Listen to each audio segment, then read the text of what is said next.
Hi folks, Alex here.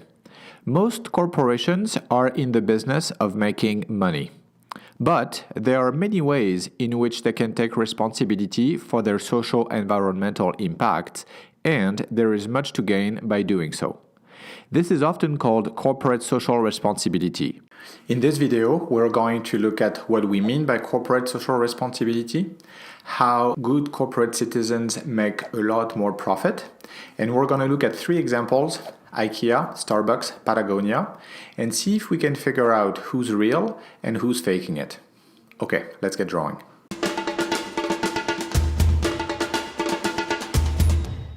On this channel, we share tools for you to change the world, so subscribe if you're into that. This is why companies have to take corporate social responsibility seriously. This is a representation of all the major socio-environmental scandals IKEA was involved in worldwide between 1981 and 2006. These were about waste, dangerous chemical use, child labor, poor working conditions in factories, wood procurement, etc. And this is not because IKEA is worse than the others. If anything, it is probably one of the more decent corporate citizens out there. But any major corporation is under a lot of scrutiny. Add to that the fact that 40% of consumers seek purposeful brands and trust in brands to act in the best interests of society. 70% of millennials listed their company's commitment to the community as an influence on their decision to work there. And 50% of millennials said they would take a pay cut to find work that matches their values. CSR matters. Originally, corporate social responsibility was a self-regulated way for businesses to include philanthropic and charitable contributions in their organizational policies. With the emergence of environmental issues such as climate change, toxic substances, plastic pollution, etc., NGOs appeared, as well as industry-wide, national and international regulations, and social pressure became greater, forcing corporations to address and report on the way they were running their business. Nowadays, when businesses report on their CSR, it usually includes their business ethics, how much money they donate to charitable organizations, compliance with regulations, norms, standards, and labels, working conditions, how their business affects local communities where they work, the environment, their supply chain, and their carbon footprint.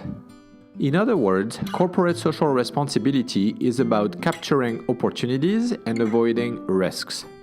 According to Bob Willer's research, any company that embeds corporate social responsibility within its DNA can increase its profit dramatically, by 51% for small and medium businesses to 81% for a large corporation. Mostly through these 7 benefits.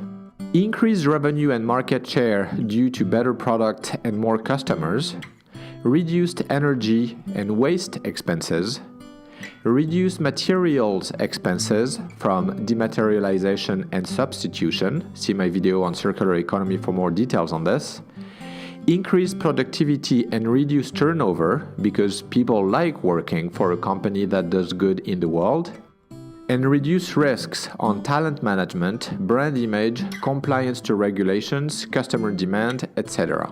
There is the link in the description below if you want to find out more about that.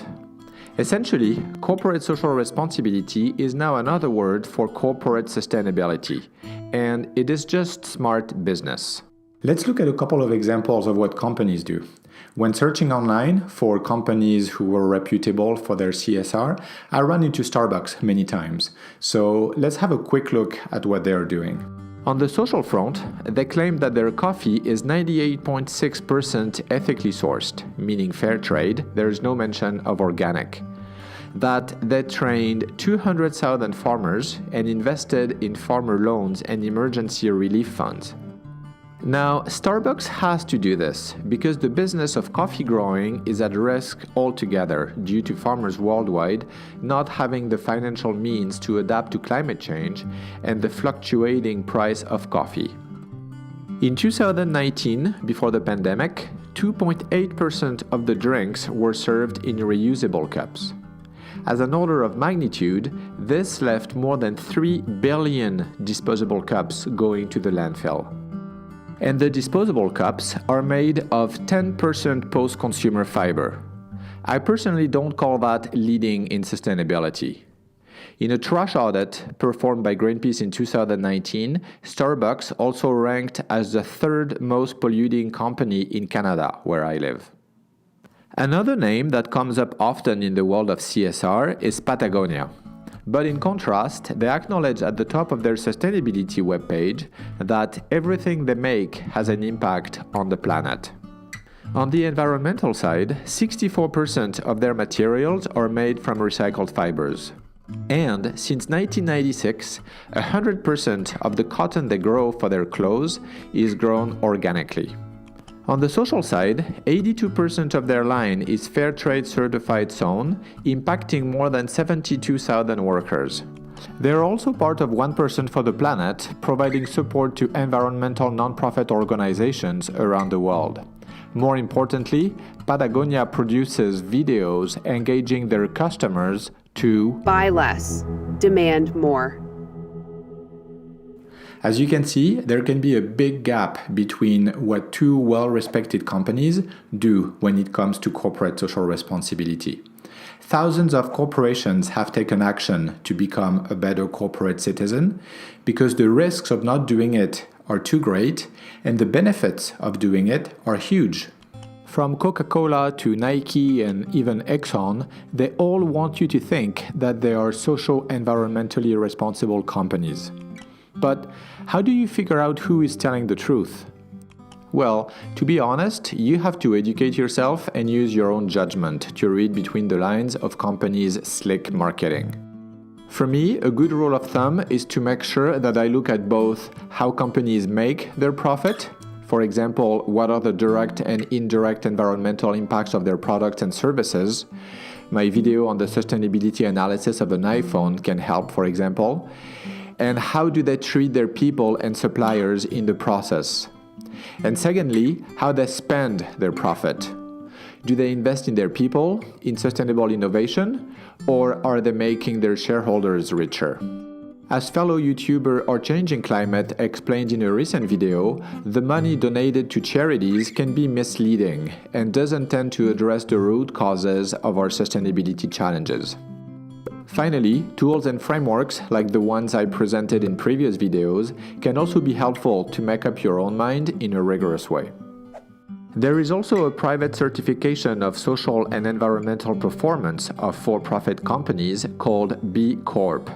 Companies get the certification by receiving a minimum score on the assessment and by integrating B Corp commitments into their governing documents. This will probably be the topic of another video. The good news is, the companies that genuinely put their business at the service of the people and the planet get the goodwill of the marketplace and end up doing well by doing good. As Interface's late CEO put it, there is no amount of slick advertising at any cost that we could have done that would have created the goodwill that this effort has created.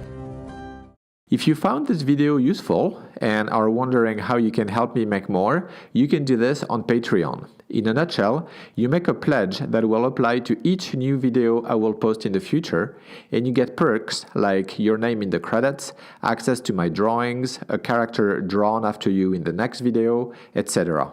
It helps me cover the production costs and stay independent. If you can't or don't want to, that's totally fine. You can always subscribe, give this video a like, and share it with your friends and colleagues. Thank you to all the patrons who make these videos possible, and thank you for watching.